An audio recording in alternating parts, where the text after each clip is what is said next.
Почитувани гледачи, добро утро уште еднаш за сите вас кои сега се вклучувате на нашиот канал. А на каналот на К3 телевизија следува вториот дел од утринската програма Нов ден. Останете со нас да дознаете што се случува на театарската сцена на Куманово.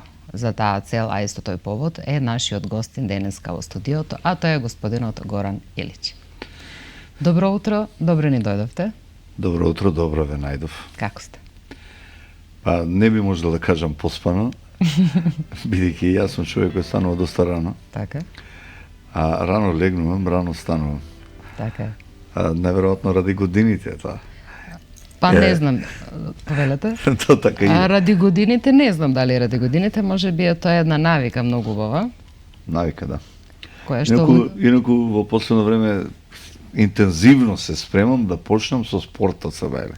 Да. Бидејќи имам доста време, а тоа го работам. Си правите психолошка подготовка за тоа? Да, психолошка која трае веќе 6 месеци. Одлично. И никако да стартувам. Така. Ама јас имам таква навика да пешачам од себе. Значи одам по сат и пол, но сега поради здравствени проблеми не сум во состојба да почнам. И најверојатно ќе почнам од понеделник. А ќе видиме кој понеделник, некој понеделник сигурно ќе биде. Во ред, Горан, драго ми е што сте наш гостин денеска. Се немаме видено од подамна, што се однесува контактот со театарот, на тој дел мислам.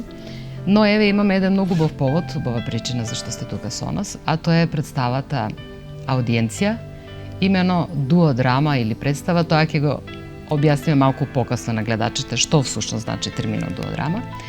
Но една убава представа и минато недело гостување, мислам дека беше, во Силистра е градот во Бугарија. Да. Значи вака.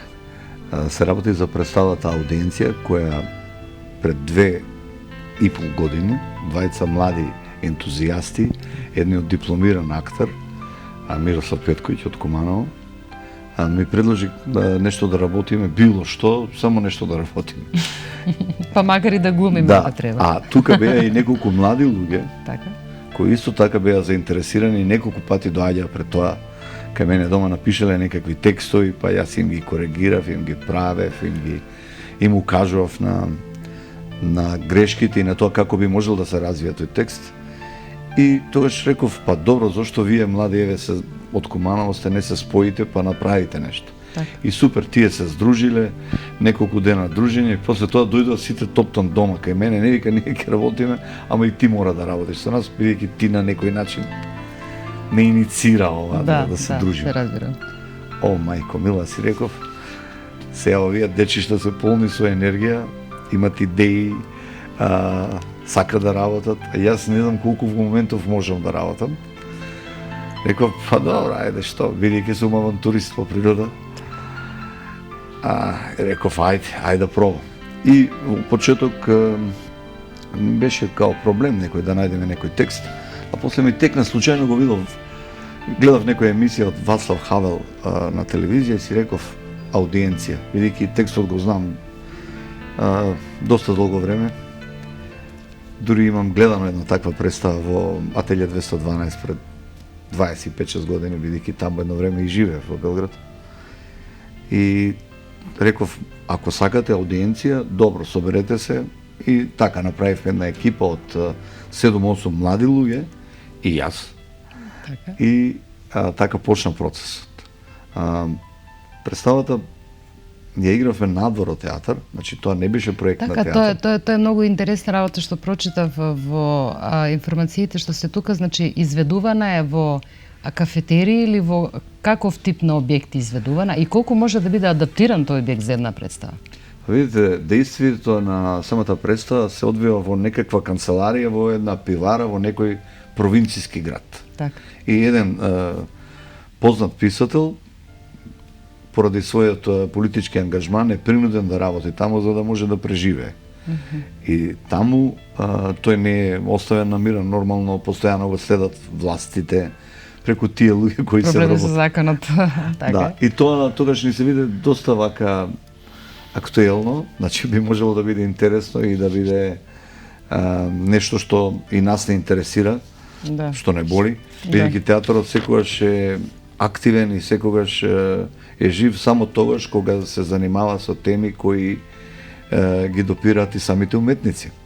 Значи да се осети духот на времето, да се почувства и да се реагира на тие појави, да се реагира на одредени движења, токови и на некој начин да се даде некаква идеја како би можело тоа да се разреши.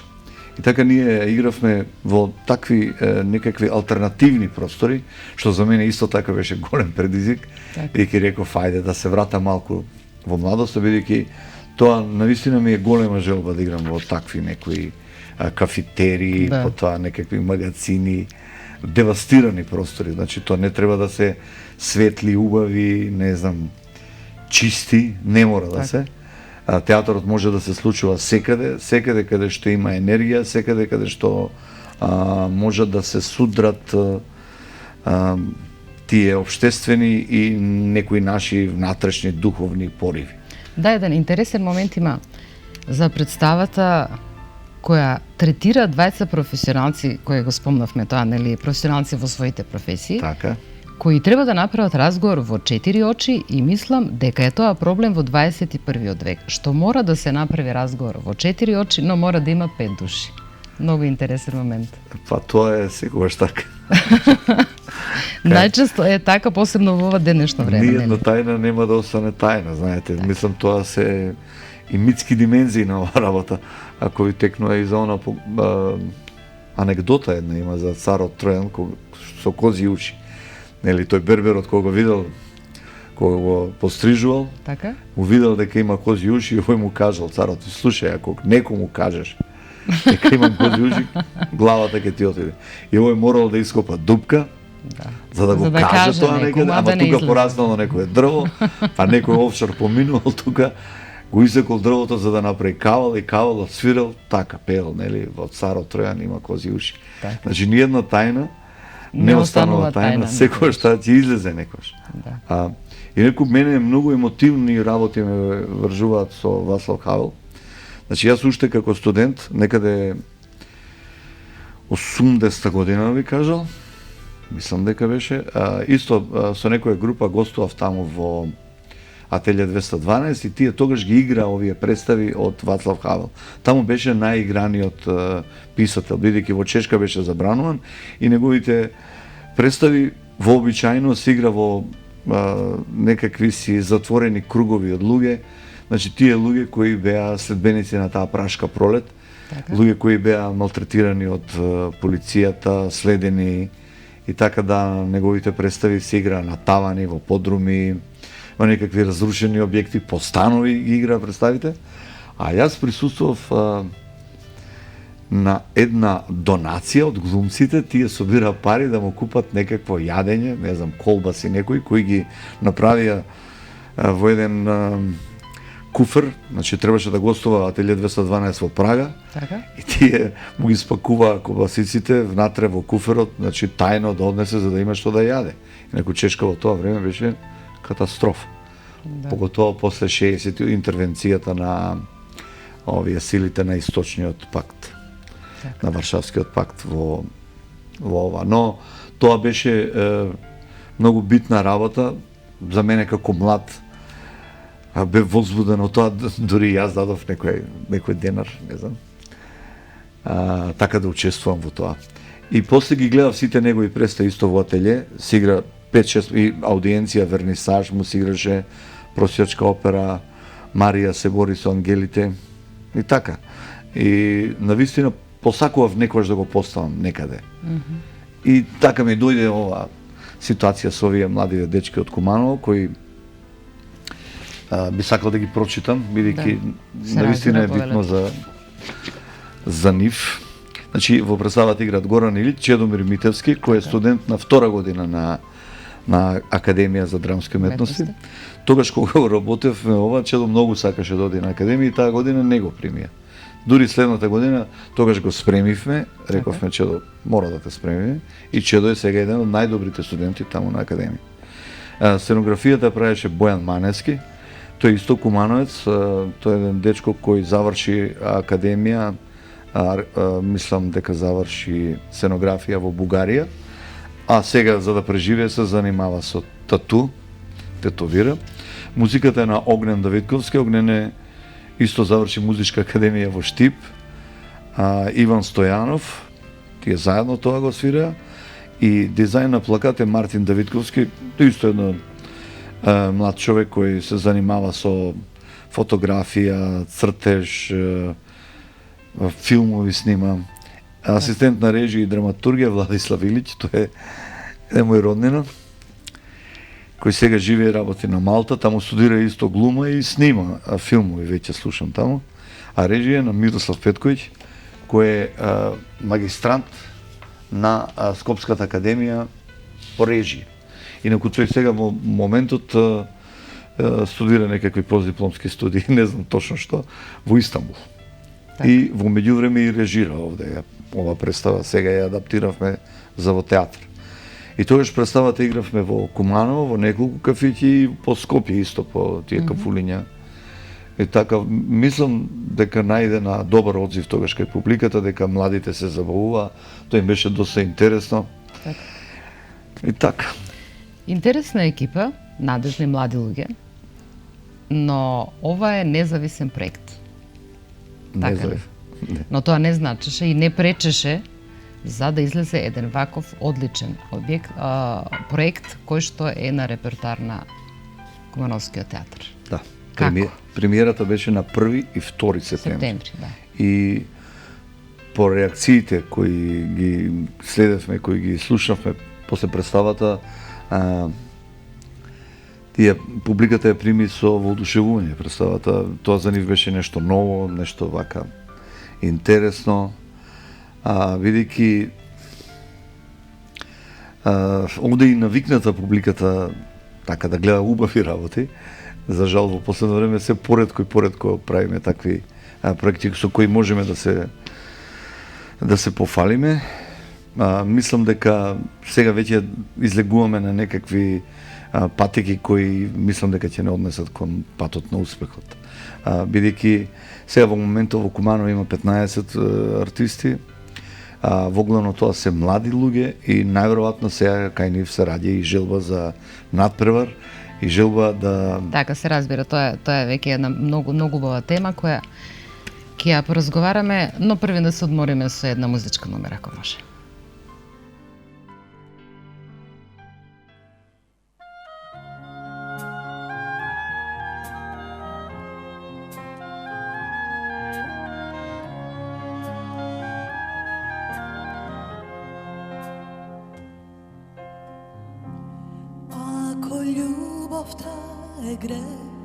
Ние многу грешевме, во љубов се колневме, и да го имам свето цел, сега ништо не вреди, кога фалиш ти. Врати се, каде што ме остави, кај што сите победи, без небеса порази. Врати се, кај што некому си се, кај што предиш повеќе, кај мене врати се.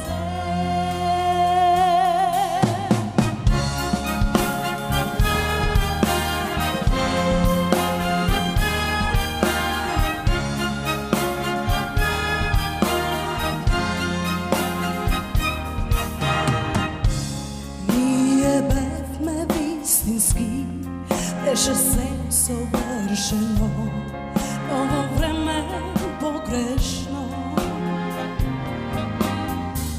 И да го имам свето цел, сега ништо не вреди, кога фалиш ти.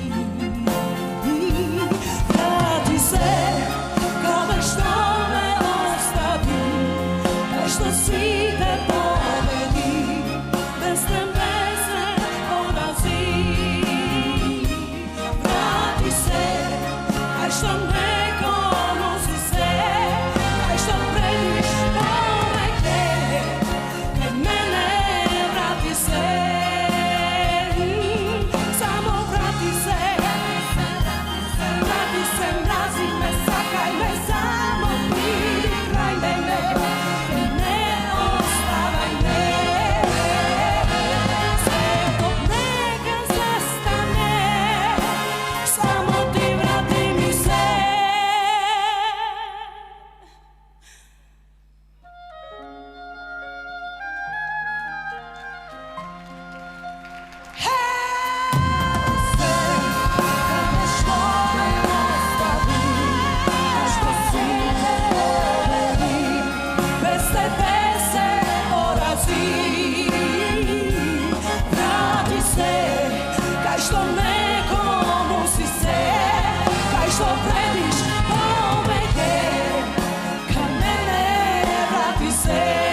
Се враќаме повторно во студиото на К3 телевизија во продолжение на утринската програма Нов ден. Со нас во студиото е актерот господинот Горан Илич. Господин Илич, има една интересна работа која јас лично како публика би сакала да ве прашам, бидејќи мене лично ме интересира, нешто што е многу актуелно и интересно, е стендап представители, комедиите или не знам како да ги наречам во оригинален назив. Но тренд е помеѓу актерите, а воедно и помеѓу публиката. Значи, да се присуствува на една стендап представа, што значи? Ме интересира една работа. Ајде, тоа ќе го разговараме. После тоа ќе го разговараме, ќе навлечеме. Прво јас да кажам, па да... Така, да. Па да ме фатите во незнаење. Вака, јас пред не знам колку години има ова Денови на комедија фестивалот. Значи тогаш го формиравме во Куманово и скоро секоја година во почеток ги отварав тие вечери, тие денови, ајде. Таа манифестација. И сега се шегувам. Тогаш види, викам, па јас сум правил стендап пред 20 години, не сум знаел како се вика тоа. Значи тоа сум го правил. Така. Ама тоа беа кратки секвенции од 5, 7, 10 минути, не знам, и толку наменски заради самиот фестивал, пишував текст, мислев, се преслушував и така излегував и мислам дека тоа беше доста интересно. И мислам дека тоа и така иницираше да почнат и некои млади луѓе тука од Куманово тоа да го прават. Знаеш како тоа по принцип за мене е ефтина работа. По принцип. Бидејќи сега види, има мајстори за стендап кои може да држат внимание на публика цело време, но пошто пото да се прави стендап и било кој да ја прави, тоа навистина не го одобрувам. Што значи за вас тоа ефтина работа? Види како, во секој весник ако земеш да прочиташ, прочите стар весник од пред 2 години, ако сакаш сладко да се насмееш, читай стари весници. И видиш колку многу глупости има во цела таа работа. А стендапот шо е, ако не е тоа само осветлување на тие недостатоци, аномалии на општеството, недостатоци на луѓето. Да. И тие воглавно работат актуелни теми, значи теми кои може да ги прочиташ во весник. И сега, да, тоа навистина стана мода за секоја мода која е врзана со комерцијала по принцип за мене е ефтина роба, бидејќи ако тоа може да се купи, тогаш значи може да се купи. Со колку ликови треба да биде стендап представата? Дали е врзана со една, со две, не мора, има разни концепти, значи некој може да игра повеќе ликови од еднаш. Ние 98 година ми се чини правевме во театар Кабареа и секој актер имаше на некој начин како стендап вечер. И така ние работевме, секој имаше различен концепт, некој работеше, правеше лепеза од своји ликови одиграни, значи повеќе ликови, некој зборуваше само од прво лице и во презент, сега, а некој така шеташе и во времења, и во простори, и во ликови, и така. Господин Илич, зборуваме за театарска уметност. Значи, колку актерот е актер во стендап представа и во театарска представа и на штиците што живот значат. Една представа, една уметност која што навистина треба да си актер за да не расплачеш и да не насмееш кога сме во публика. Значи тоа е умешност и магијата на актерството и на театарската уметност. Колку има уметноста удел во стендап представите? Да не се сомневам во тоа, јас пред многу години, значи имам напишано една монодрама, која е многу смешна, која најверојатно сега би била стендап. Ама да не се сомневам во тоа дека тоа не е театар. Значи, стендап по принцип се однесува на некакво локално милје и се однесува на моментот, на цајтгајстот, баш на духот на времето. Баш во тој секунд што се случува. Сега не можам ригидно да тврдам дека тоа не е уметност, но еве јас лично не го поддржувам тоа. едноставно не се наоѓам од тоа. Иако публиката сака тоа да го гледа. Оној момент кога артистот ќе почне да се продава така ефтино, значи тој не би можел да се најде на ваков плакат со мене.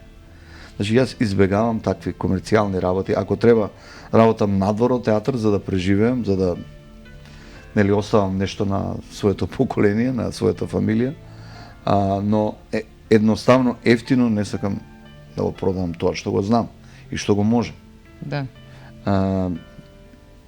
Иако има и такви одлични комичари кои мене ме смејат, ми е забавно додека ги гледам, убаво ми е.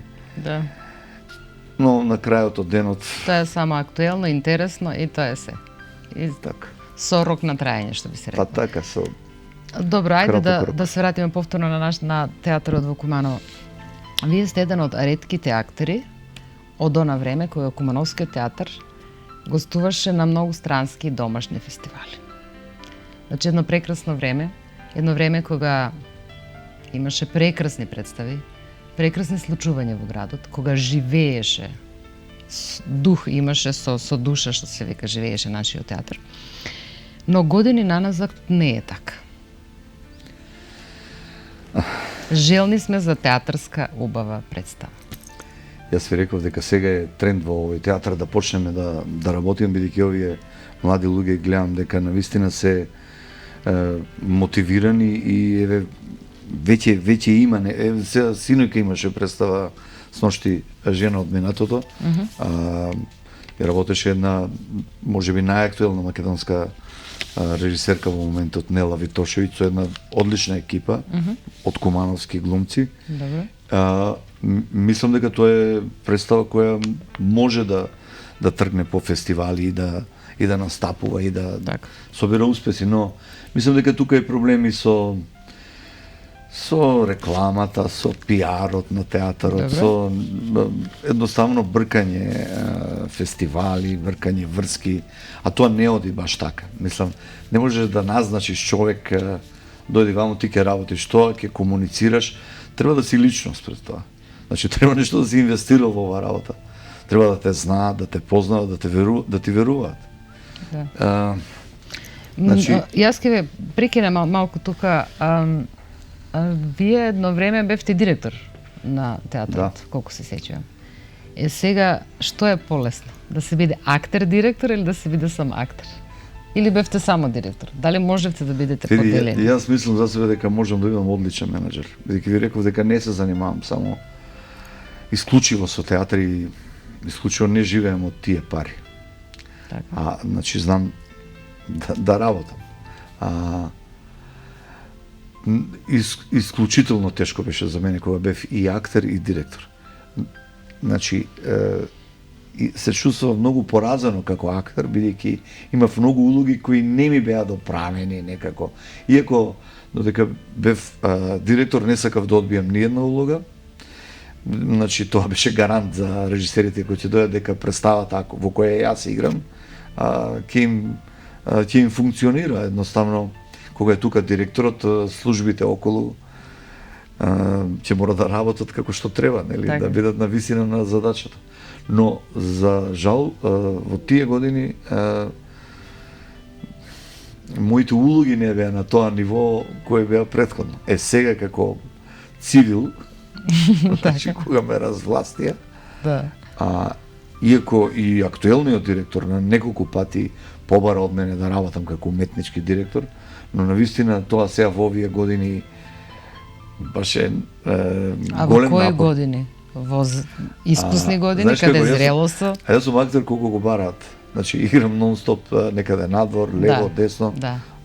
И навистина ми е возбудливо да работам со млади креативци кои прв пат ги гледам, а нешто има да кажат. Мислам дека како директор дека не знам, повеќе ме затвора таа работа. Има тука доста администрација, има тука некои работи кои навистина земаат енергија. Но како прво мораш да дојдеш барем во 8 сат сабајле на работа. Како второ, таму кога бев директор јас нема фотелја. Седев на шамлица, без наслон столче.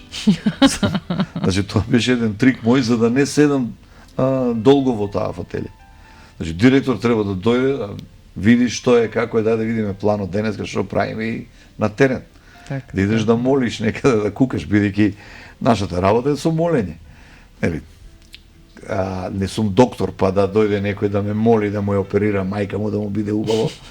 Никој нема да дојде да каже, глумац, еве ти 100 евра, вечерва ќе дојдам со жена ми, сакам да е убаво и ти сакам да играш многу добро, еве ти 100 евра да те мотивираат. Никогаш тоа не се случи. Значи ние секогаш молиме. Добро, спомнавме пред малку за деновите на комедија на Куманово. Значи тоа е еден многу убав период кога јас лично си го сакам градот тогаш, затоа што никогаш не се случило ни пред тоа, ни после тоа, кога се деновите на комедија во Куманово, да видам толку насмејани лица, толку многу луѓе желни за нешто многу убаво и квалитетно, посебно што се однесува до комедијата, а ние сме таков народ. Што Сите народи се такви. Сите сакаат комедија. Сите сакаат, но никогаш нема видено толку многу луѓе. Многу луѓе, а сите расположени, сите насмејани. Замислете колку е тоа ретко. Па тоа е повеќе социолошки проблем, нели? Ако Па сега да, но некако сите ќе се... Кога сите имаат толкава потреба од комедија, значи треба да им ја дадеме, нели? Да, подхитно нешто треба да се менува, да. Да. Но интересно е што се случува Куманово, Кумановски театар како град домаќин, да е домаќин на настанот, а да не излезе со своја представа. Па сега, види, ова година мислам дека ќе прават една представа во која јас нема да играм. Тоа ми беше прашањето дали ова година ќе има. Од здравствени причини, за моја голема жал, некако не можам да се средам, имам проблеми некои веќе подолго време. И најверојатно ќе направат комедија. А навистина тоа не е добро, бидејќи во самата стратегија кога се прави и кога се аплицира во министерство кои представи ќе бидат работени, треба да се направи таква стратегија секогаш да има комедија на репертоар. Да. Мислам, ова година имавме една представа која требаше да биде комедија, Зад кулисите од Майкл Фрейн, но режисерот беше една млада особа која младите пошто пото сакат да направат нешто што ќе е чудно, зачудно, иновативно, нешто што не е, а требаше да се направи една класична комедија, да не биде на сите убаво. Знаете, има таму 3 дела. Во првите 2 дела играме комедијата, а во трети дел кажуваме некакви наши лични ставови. И тоа трае долго и представата тука е различна. Губи ефектот. Го губи ефектот на таа комедија, на таа раздраганост, на таа разнежност. Пораката што треба да ја понесе всушност, да. Тоа е, ама сега види како кај нас и не се профилираат тие режисери кои прават комедии. Да кажем, прави Коле Ангеловски кој е 70 и кусур години. Так. Мислам, овие младиве тоа го сваќаат како некакво подниво работење, што мене лично не ми е јасно зошто е така, кога и комедијата е навистина тежок жанр, тука има и доста занат и ретко кој може да го работи тоа успешно. Така. Бидејќи тука навистина треба да знаеш да го работиш тоа. А драма е нешто друго. Кој жанр ви е вас омилен? Што би сакале да играте? Комедија, трагедија? Дали можете да се поделите или... Јас како млад... Секој актер мислам дека има нешто во што се наоѓа. Да, многу сакав да играм драми. Значи бев под влијание на мојот професор Љубише Георгиевски, кој не ни допушташе многу ефтино да работиме, не знам по. Но после со тек на години се повеќе одам кон комедијата и кон тие такви жанрови. Мислам дека и тука во тоа смешното може да се каже и нешто тажно и нешто сериозно, нешто што навистина може и кај другите да предизвика и такви некои емоции кои не се само смеја. Само битен е начинот на кој полесно ќе се каже. Да, значи како остарувам се повеќе одам, како сум повозрасен, нели? Да. Се повеќе одам на кај комедија. И тоа повеќе ми се така ми лежи. Уште еднаш ќе ве прашам, значи што се однесува до театарот во Куманово, што ќе се случува и што е следно? И најберго нешто што ќе се случува со театарот. Сега во моментот вечерва мислам дека имат проба една детска представа спремат, една екипа исто, имаме и двајца режисери работени тука во театар. Така? Покрај тоа што и ние повозрастните режираме, правиме нешто. Значи сега ќе се прави детска представа, а Мирослав Петковиќ мислам дека ќе работи комедија за денови на комедијата. Добро. Значи тоа ќе бидат некои сцени од една руска... Во режија негова или? Да, негова режија, бидејќи тој, како што реков, е дипломиран актер, а магистриран на режија. Добро. Така да тоа му лежи. Тоа ќе биде до некаде до декември, значи тие две представи и најверојатно во декември некоја новогодишна представа ќе направиме. Тоа е за тоа што се однесува до репертуарот за оваа година, бидејќи ние веќе завршивме тие две представи што ни ги финансира. За жал, Министерството финансира само две представи, а на градот толкави капацитети и актери, 15 актери, наистина тоа е малку. И тоа е предизвик за менаџментот во театарот да се спотне малку, да ги извади тие дебели фотели, значи да седнат на шамлици или троношци, или па нека стојат. Нека стојат, кои ќе дојдат на работа и нека бидат подинамични малку, да најдат пари, да се ние сакаме да играме. Така. Заборавив да ти кажам и ова. Значи, покрај ова представа мала, која направив пред 2 години, после тоа по таа инерција работев со црква, работев еден црковен текст, значи за нешто од житието на Кирил и Методиј, во Струмица, во црквата Свети 15 Европолски маченици. Значи таму правевме представа со двајца актери, едниот од Струмица, од Скопје, значи Васил Михаил, Марина Попанкова и јас, и еден црковен хор кој пее византиско пеење, значи тоа е старото. Зошто ние да не го дознаеме тоа, зошто да не видиме, да. Па идејата беше ние таа представа да играме и во Куманово, но тогаш баш не знам, тука се менуваше владиката, она не знам како беше и не успеавме во Куманово да ја донесеме, иако тоа за верниците навистина беше онака убаво, нешто ново, интересно би требало, да. И тоа исто така си го пишувам како еден драг спомен, драг успех. Да. Би било убаво тоа и медиски да се протпрати, да имаме материјали да погледнеме нешто тоа ново, некоја следна прилика. Кога? Значи вие отворивте ова пред некој месец, кога или година, не знам. Така да и многу од настани кои се случија тука и кои требаше да се случат остана незабележени. Но сега е добро. Сега имаме. Ке бидеме во контакт и се надевам ке бидеме известени ние и нашите гледачи. Господин Илич, на крајот уште да ми кажете каде сте и со што уште и како го поминувате вашето време?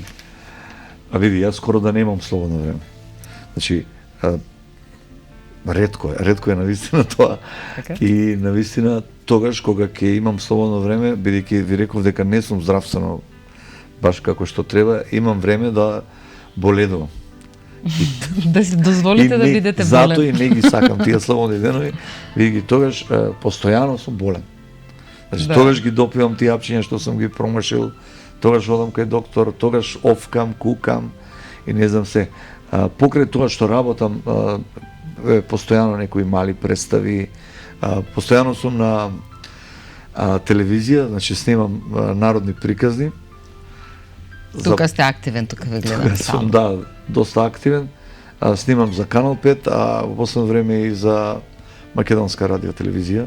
Исто така тие снимат еден серијал имат, поделени сме во 2 екипи.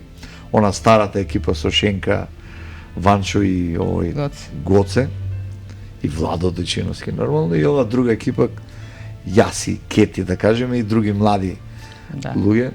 Некако сме на нивни терен, но сепак мислам дека нашите приказни исто така се добри и гледани. Така, а за проектот кој што ми го спомнавте? Невладин проект, нешто што имаш? Тоа да.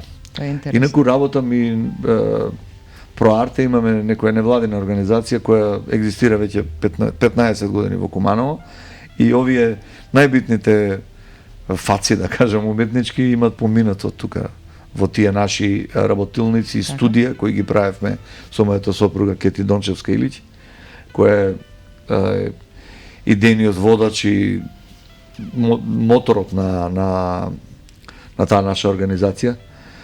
Сега, последен проект кој го работев беше проектот за меѓуетничка интеграција во образованието, финансиран беше од USAID и Американската амбасада. И сега во саботата во МКЦ во Скопје направивме еден огромен хепенинг. Значи ги собравме 12 школи со кои работевме последни 3 години. Така. Значи правевме перформанси, мултиетнички перформанси и сега ги изведовме на сцената на МКЦ. Исто така имаше случување надвор пред МКЦ, разни оркестри, диџеи, овие циркузантиве, овие дечкиве од Скопје исто изведуваа некакви перформанси и навистина тоа траеше скоро 5 часа, цело тоа збиднување.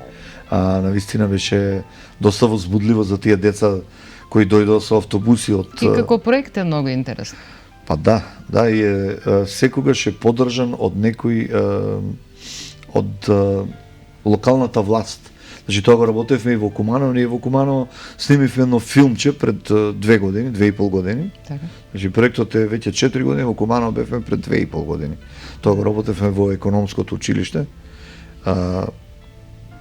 Овие македонциве тука и албанциве во Бедиње, мислам, таа школа. И таму снимивме еден филм. Да.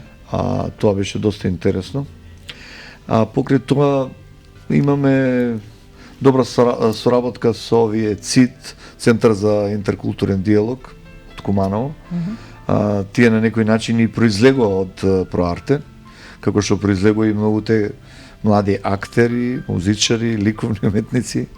И сега сум горд на секој од нив, се до оној момент додека не го видам дека тоа го прави за пари и исклучиво ради пари. Дори не можам да го кажам, кога ќе почне да ме нервират млади луѓе кои размислуваат само за пари. Значи животот е долг, пари може да се заработат дури после. Има време за се, таа чистота која Господ ти ја дал, значи која носи младоста, треба да се искористи, бидејќи тоа не може да се врати. Тие доживувања, тие убави споделби на енергии меѓу младите, тоа не може никогаш со таква искреност, со таква честност да се вратат во животот. Тоа јас го тврдам, бидејќи сум длабоко навлезен во 6-та деценија, знам што сум пропуштил кога некогаш лесно така сум ги прифатил родите. Така да им посакувам на сите млади уметници што е можно подолго да се останат своји. Да бидат уметници пред да бидат уметници. Така. А после комерцијалата ќе дојде. Така. Уметноста не поднесува пари, не може и талентот и уметноста некако се коси со парите, значи така, тоа не се купува и не се продава. Господин Илич, ми беше задоволство што бевте гостин во нашата телевизија. Се надевам дека повторно ќе се видиме, дека повторно ќе имаме нови проекти. Ви пожелувам добро здравје, а ќе го имате.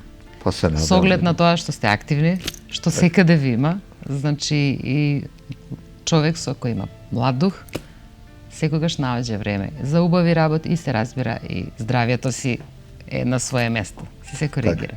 Ви благодарам многу и благодарам што одвојувате време за театарот, бидејќи тоа навистина е битна работа за нас. Се надам дека во скоро време и со некои убави представи ќе ве изненадим. Сигурно. Почитувани гледачи, ова беше и крајот на утринското издание на Нов ден, поточно вториот дел на утринската програма Нов ден. Се надевам дека ви беше пријатно и дека ви го разубавивме денот и покрај тоа што надвор е врнежливо, мрачно и студено, сепак есента е таква, но знае да биде и убава. Ви благодарам уште еднаш и се гледаме утре повторно во исто време со почеток од 7 часот. Имајте убав ден.